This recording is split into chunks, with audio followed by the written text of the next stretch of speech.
दोस्तों नमस्कार।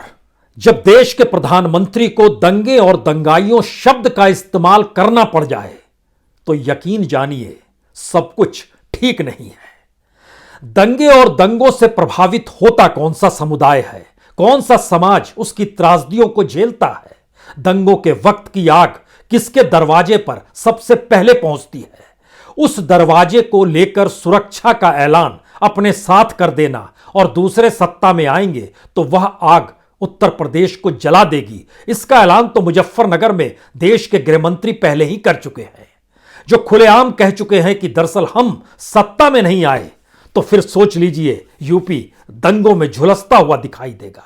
जो सत्ता में आएंगे वह दंगे करेंगे। यहीं से सबसे बड़ा सवाल उठता है कि आखिर सुरक्षा किसे दी जा रही है, सुरक्षा के लिए किस तबके को प्रभावित करने की कोशिश हो रही है। क्या जातियों की लकीरों को मिटा दिया जाएगा या फिर सुरक्षा और दंगे सीधे सीधे मुसलमान और हिंदू के बीच एक मोटी लकीर खींच देते हैं।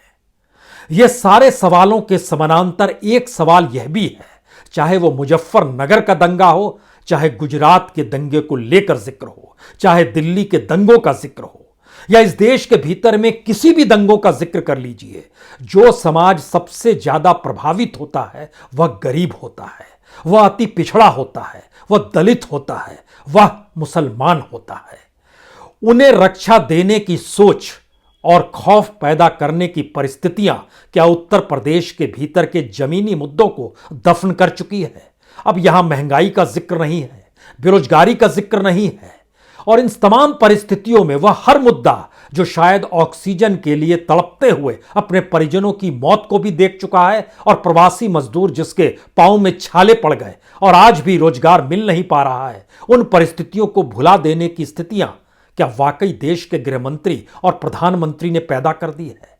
और अगर ऐसी परिस्थितियां हैं तो ऐसे में उत्तर प्रदेश के सत्ता के पुराने पन्नों को खोलना शुरू कीजिए। आपके जहन में एक नाम मायावती का आएगा। मायावती के काल में अखिलेश यादव और योगी आदित्यनाथ के दौर से कहीं कम दंगे हुए, कहीं कम आपराधिक घटनाएं हुई, कहीं कम उस दौर में महिलाओं के खिलाफ अपराध हुए। यानी कानून व्यवस्था को लेकर मायावती का काल अखिलेश और योगी आदित्यनाथ की तुलना में कई गुना बेहतर रहा। उसकी सबसे बड़ी वजह क्या रही?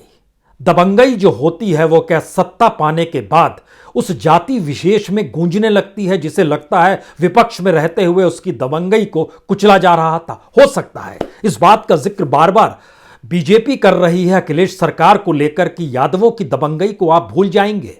उस दौर में जब अखिलेश की सत्ता थी तो मुसलमानों को किस रूप में आश्रय दिया गया, क्या आप भूल जाएंगे? योगी आदित्यनाथ के काल में ठाकुरों की ठाकुरवादी था, उसको क्या कोई भूल जाएगा? और जो सत्ता सेलेक्टिव वे में अपराधों को बंद करने या अपराधों को ठोकने की नीतियों को अपनाने की शुरुआत कर दे, क्या इस कालखंड में कोई भूल जाएगा? तो योगी आदित्यनाथ हो या अखिलेश यादव हो, मायावती तो उस परिवेश से आती है, उस समाज से आती है जो अपने आप में न्यूनतम की लड़ाई लड़ता है। उसकी दबंगई कैसे सामने आ सकती है? तो क्या वाकई मायावती की अपनी परिस्थितियां इस चुनाव के वक्त में एक ऐसे नेता के तौर पर है जो बहुत ही खामोशी के साथ अपनी जमीन को मजबूत कर रही है, और जो शोर शराबा और जो चकाचौंध है समाजवादी पार्टी का, बीजेपी का, उससे दूर उसकी अपनी जमीन मजबूत होती चली जा रही है क्या? ये सारे सवाल हैं। इन सवालों के अक्स तले हमें लगता है कि आज मायावती और बीएसपी को लेकर उन परिस्थितियों को समझने की जरूरत है कि आखिर मायावती को लेकर बीजेपी हमलावर क्यों नहीं होती है, आखिर मायावती को लेकर अखिलेश यादव क्यों हमलावर नहीं होते हैं, और मायावती अपने तौर पर इस दौर में खामोशी के साथ घर घर संपर्क बनाते हुए उनका एक अपना वार रूम अलग अलग जिलों में चल रहा है, जहां पर किस परिवार के साथ कैसे संबंध संपर्क बनाने हैं और वोट अपने पक्ष में करना है, इस दिशा में वो लगातार काम कर रही है। कोई भव्य रैली नहीं की गई, लेकिन एक सवाल हर किसी के जहन में इस दौर में मायावती को लेकर जरूर आता है, क्या मायावती प्यादा तो नहीं है बीजेपी का? क्या मायावती के खिलाफ जो आय से ज्यादा संपत्ति के मामले हैं उसमें उनकी फाइल खोलने का डर बीजेपी तो नहीं दिखाती रही है। और मायावती ने के जो 19 विधायक थे जो 2017 में जीते थे, एक एक करके कोई बीजेपी में चला गया, कोई समाजवादी पार्टी में चला गया, मायावती के साथ कोई नहीं बचा। ये कौन सी परिस्थितियां हैं या कौन सा जादू है उत्तर प्रदेश की सियासत का? हमें लगता है कि आज उन तथ्यों को समझने की कोशिश करने की जरूरत है, क्योंकि मायावती और बीएसपी का अपने इतिहास को जब आप टटोलना शुरू कीजिएगा और दंगे और दंगाइयों की परिस्थितियों को भी साथ में समानांतर देखना शुरू कीजिएगा और उसके अक्स तले आप उत्तर प्रदेश की राजनीति को अगर समझना चाहते हैं तो आइए एक एक करके आज उन पन्नों को हम खोलना चाहेंगे। ये पन्ने इसलिए महत्वपूर्ण हैं क्योंकि प्रधानमंत्री खुद जब दंगे और दंगाइयों का जिक्र कर रहे थे तो हमारे जहन में गुजरात की दंगों की वो पूरी फहरिस्त गूंज गई जो उत्तर प्रदेश में भी वैसे दंगे कभी हुए नहीं। आजादी के बाद सबसे बड़ा दंगा गुजरात में ही हुआ था 1969। 5,000 से ज्यादा मुसलमान मारे गए थे, कौन भूल सकता है। आजादी के बाद का सबसे बड़ा दंगा था। उसके बाद लोग याद करते हैं अपने तौर पर कि महाराष्ट्र के दंगों को भी याद करते हैं, लेकिन उस फहरिस्त में गुजरात का जिक्र कीजिए। 1985 में दंगे हुए थे गुजरात में, 1987 में गुजरात में दंगे हुए थे, 1990 में गुजरात में दंगे हुए थे और 1992 में भी गुजरात में दंगे हुए थे और 2002 में वो मैसेकर था या गुजरात के दंगे थे, यह अंदेशा पूरी दुनिया में बहस के हिस्से में चला जाता है। और दंगों को लेकर खुद आज प्रधानमंत्री जब इस बात का जिक्र कर रहे थे कि मैंने भी गुजरात में दंगों पर रोक लगाई, तो कुछ सवाल यह भी हो सकते हैं कि उत्तर प्रदेश में दंगों पर रोक अगर लग गई तो फिर थानों में दर्ज मामले जो हैं, योगी आदित्यनाथ काल में सबसे ज्यादा एफआईआर दंगों को लेकर अखिलेश और मायावती के जोड़ भी दीजिएगा तो उससे ज्यादा क्यों हुए, यह एक सवाल है। लेकिन मायावती का जिक्र यहां पर इसलिए बड़ा महत्वपूर्ण है क्योंकि मायावती जिस समुदाय से आती है, जिस परिवेश से आती है, उस परिवेश के भीतर में, भारत के भीतर में एक बहुसंख्यक तबका ऐसा है जो वोटर की शक्ल में हर किसी को अपने पक्ष में खींचने की दिशा में ले जाता है। और जब हम 2017 का जिक्र करते हैं तो 2-3 सवाल हर किसी के जहन में आते हैं। बीजेपी ने 2017 में तकरीबन 212 दलित यात्राएं निकाली थी, दलित वोट उनके साथ आ जाए। और नोटबंदी के वक्त जब गरीब और अमीर का जिक्र प्रधानमंत्री मोदी से लेकर उत्तर प्रदेश की चुनावी बिसात बिछाते हुए बीजेपी कर रही थी, तो उस समय मायावती के खिलाफ एक फैक्ट गया था कि उन्होंने लगभग 104 करोड़ रुपए जमा किए थे नोटबंदी के बाद। तो ब्लैक मनी और व्हाइट मनी और मायावती की रईसी को लेकर भी 2017 में सवाल हुए थे, लेकिन 2022 में तो नोटबंदी को लेकर सवाल है। जो दावे किए गए ब्लैक मनी से लेकर टेररिज्म से लेकर, वो सारे कितने थोथे साबित हुए, यह कोई कहने की बात नहीं है। मायावती के अपने वोट बैंक को जरा पहले परख लीजिए। मायावती जब सत्ता में थी तब भी 30% वोट लेके आई थी। ये 2007 का हम आपसे जिक्र कर रहे हैं। 2012 में जब अखिलेश यादव की सत्ता आती है तो भी उनका 5% वोट कम होता है और 25% वोट मायावती को मिलता है। जब योगी आदित्यनाथ की सत्ता आती है तो उसमें लगभग 2.5% और कम होता है और 22.5% का वोट उनको फिर मिलता है। यानी 22.5% से लेकर 30% के बीच में हर सत्ता को मायावती ने देख लिया और अपनी सत्ता को बनाकर भी देख लिया। तो क्या 2022 में जिस समय देश के प्रधानमंत्री, गृहमंत्री, बीजेपी का हर नेता, मुख्यमंत्री दंगों का जिक्र कर रहे हैं, लॉ एंड ऑर्डर का जिक्र कर रहे हैं, हमारे हिस्से में सुरक्षा आती है, इसका जिक्र कर रहे हैं, तो क्या मायावती को बुला दिया जाए और सिर्फ यह मान लिया जाए कि टक्कर समाजवादी पार्टी और योगी आदित्यनाथ को लेकर है या बीजेपी को लेकर है या फिर दो ही चेहरों की लड़ाई है? चेहरे दो ही हो सकते हैं, लेकिन जमीन पर मायावती का अपना वोट बैंक अगर मिनिमम 22%, 22.5% भी 2017 में रहा है और सत्ता आने पर भी 30% रहा है, तो यह मैसेज बहुत साफ है, बहुत वोट बैंक उनका डामाडोल होता नहीं है।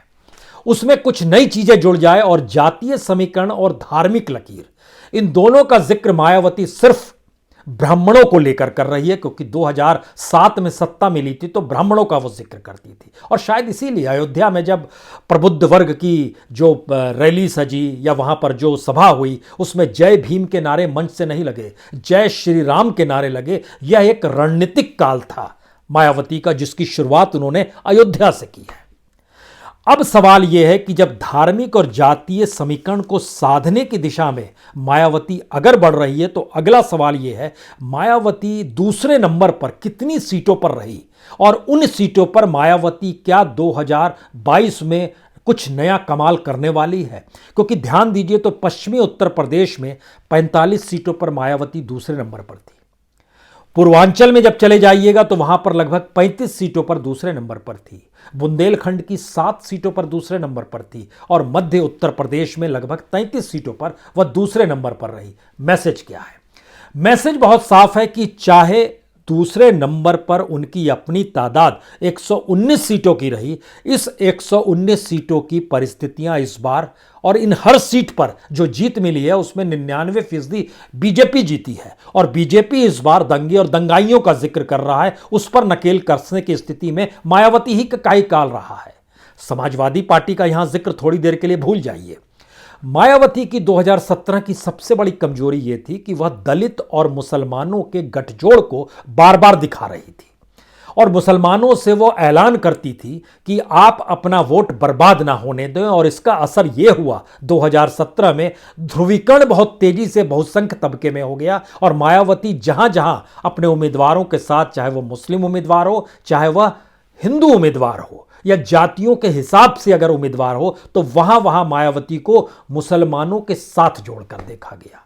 अब यहां पर एक और सवाल आता है, जब दंगे और दंगाइयों शब्द का जिक्र है तो क्या यह वाकई सुरक्षा देने और बहु बेटियों को लेकर जो सवाल है उसको लेकर अखिलेश यादव को टारगेट करते हुए बीजेपी यह अंदेशा दे रही है कि हमारे काल में वो सुरक्षित रहेंगी? तब तो मायावती का काल योगी आदित्यनाथ के काल की तुलना में 100 टाइम्स बेटर था। उस समय का पुलिस प्रशासन और सारी परिस्थितियां, तो क्या वो तबका जो तबका दंगों से प्रभावित होता है, दंगाइयों से प्रभावित होता है, दबंगई से प्रभावित होता है, और उस कालखंड में मायावती क्या एक नई परिस्थितियों को जन्म देने वाली है इस चुनाव में, जिसको लेकर अभी सब कोई साइलेंट है, सब कोई खामोश है? हो सकता है। यह हो क्यों सकता है? क्योंकि आज जब शामली, सहारनपुर, बागपत, गौतम बुद्ध नगर और मुजफ्फरनगर को संबोधित कर रहे थे, यह वह जगह है जहां पर लगभग 21 सीटों पर जिन विधानसभा क्षेत्रों को संबोधित कर रहे थे प्रधानमंत्री, दंगे और दंगाइयों शब्द का जब उपयोग कर रहे थे, तो 21 में से 14 सीटों पर मायावती की पार्टी दूसरे नंबर पर थी। यह मैसेज क्या है? समाजवादी पार्टी नहीं थी, मायावती की पार्टी दूसरे नंबर पर रही और दंगे दंगाइयों का जिक्र हो रहा है। अखिलेश कालखंड में लोग मायावती को याद करते थे, योगी आदित्यनाथ काल में जो दंगे कराता है उसको याद कराने की कोशिश की जा रही है, यानी मायावती को लेकर खामोशी बरती जा रही है। तो क्या मायावती साइलेंटली जो डोर टू डोर उनका कैंपेन चल रहा है, उनका जो वार रूम अपने तौर पर काम कर रहा है और सिलेक्शन ऑफ कैंडिडेट है, इस बार वो हर चीज पर खामोशी बरत रही है सिवाय ब्राह्मणों को लेकर? ब्राह्मण अगर साथ में आकर खड़ा हो गया तो समीकरण उनके बड़े अनुकूल हैं, दलित, ब्राह्मण और मुसलमान उनके साथ आकर खड़ा हो जाएगा, क्योंकि उनके जहन में यह सवाल है कि अगर बीजेपी को हराती हुई परिस्थिति में मायावती आएगी तो मुसलमान साथ आकर खड़ा हो जाएंगे। उत्तर प्रदेश के भीतर मुसलमानों में 2 मैसेज है, एक जो बीजेपी को हरा रहा हो, एक जो उस सीट पर जीत रहा हो। यह दोनों परिस्थितियां पैरेलल में चल रही है। अब यहां पर अगला सवाल यह है कि क्या अगर हम लोग ध्यान दें, योगी आदित्यनाथ काल में या डबल इंजन की सरकार में प्राइम मिनिस्टर मोदी को भी जोड़ दीजिए, मुसलमानों की लीडरशिप ने मुसलमानों को पढ़ने नहीं दिया, एक लिहाज से उनको पढ़ाई से दूर रखा। ये आरोप बार बार मुसलमानों की लीडरशिप पर भी लगते रहे हैं।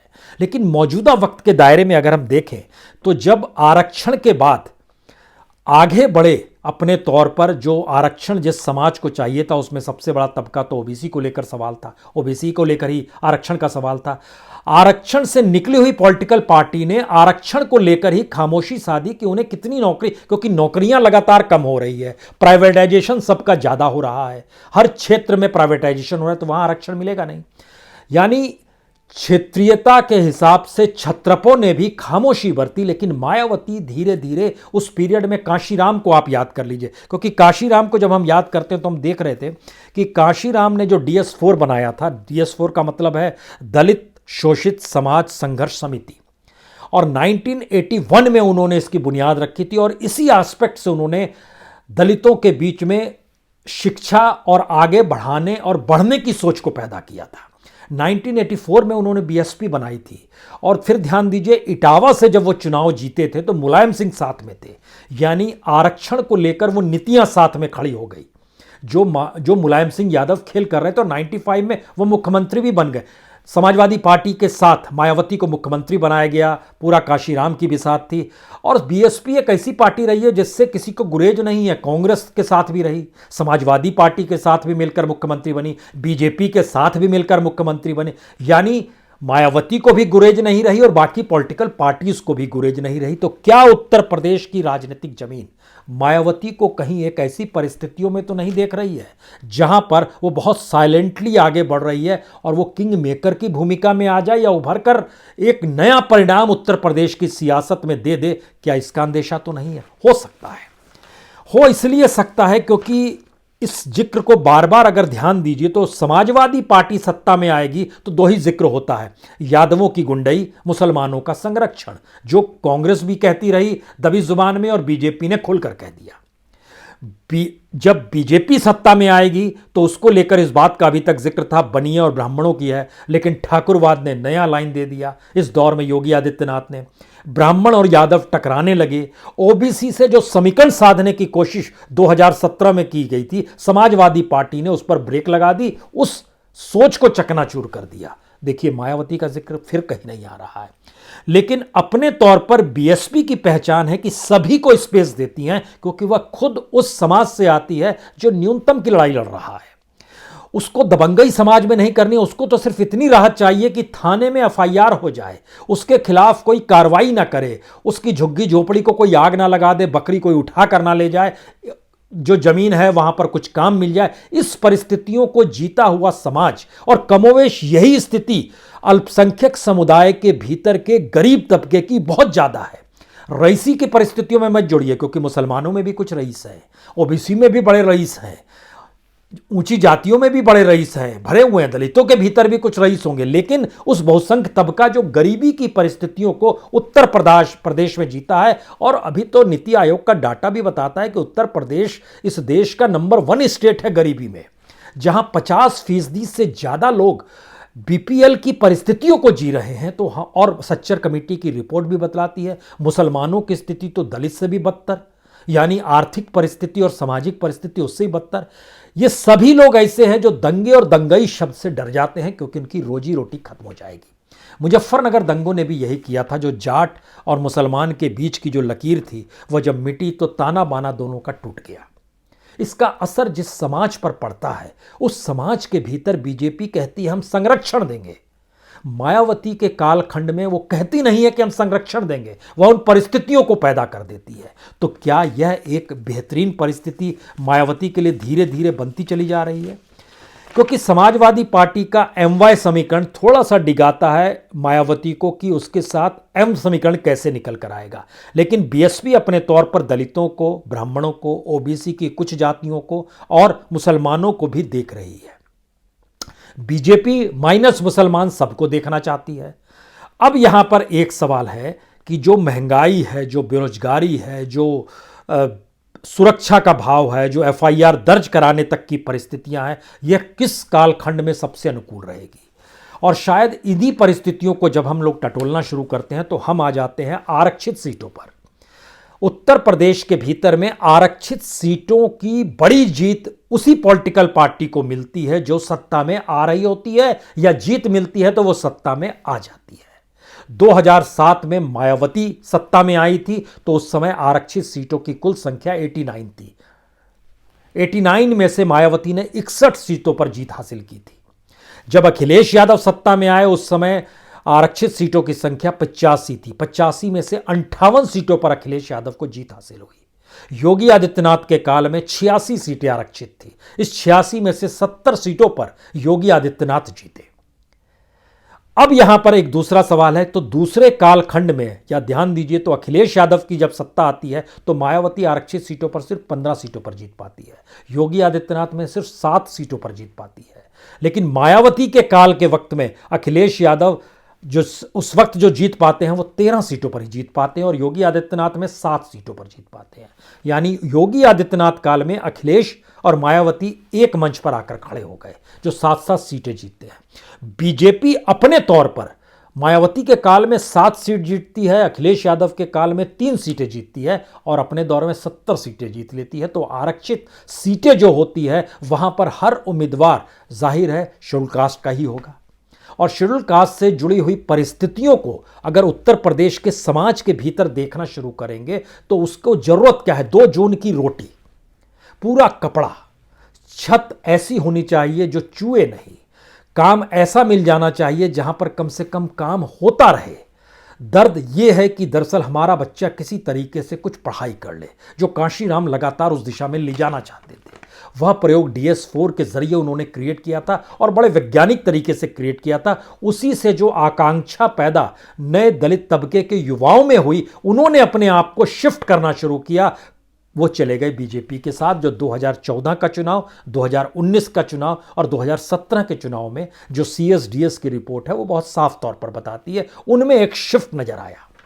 तो क्या यह आगे बढ़ने की सोच थी? लेकिन 2022 की परिस्थितियों में जब वो एनालिसिस करते हैं 2014 से 2022 के बीच में वह दलित तबका कहां, उसको क्या मिला, यकीनन उसकी हथेली खाली रही, यकीनन उसके घर के भीतर वैसा ही अंधेरा रहा।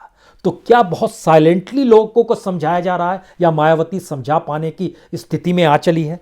ये इसलिए बड़ा सवाल फिर से निकल कर आ रहा है क्योंकि उत्तर प्रदेश के भीतर में जो अपहरण, फिरौती, दंगा, दंगाई, इन जो शब्दों का इस्तेमाल जिस भी रूप में किया जा रहा है, इससे सबसे बड़ा प्रभावित तबका जिन क्षेत्रों से जुड़ा हुआ है और जिन कामों से जुड़ा हुआ है और जिस जीवन को वो जी रहा है, संयोग से वह एक ऐसा बहुसंख्यक तबका है जो यकीनन अति पिछड़ा, अति गरीब है। उससे संवाद बना पाने की स्थिति में शहरी मिजाज नहीं आ पाता है। बीजेपी की अपने भीतर की हड़कंप इस बात को लेकर है कि ग्रामीण उत्तर प्रदेश में उसका सुपड़ा साफ हो सकता है। क्या वो सुपड़ा साफ इसलिए हो रहा है या इसलिए हो जाएगा कि अखिलेश यादव है, या फिर मायावती साइलेंटली हर जगह इंटर कर रही है? दूसरा सवाल यह है कि शहरों के भीतर में अगर जमीनी मुद्दे जो बेरोजगारी, महंगाई या उज्ज्वला योजना का जो बार बार दिखाई या जो भी चकाचौंध दिखाई बीजेपी ने, उसको लेकर जो भी सवाल थे वो सवाल इस दौर में सुरक्षा के नाम पर दब गए हैं क्या?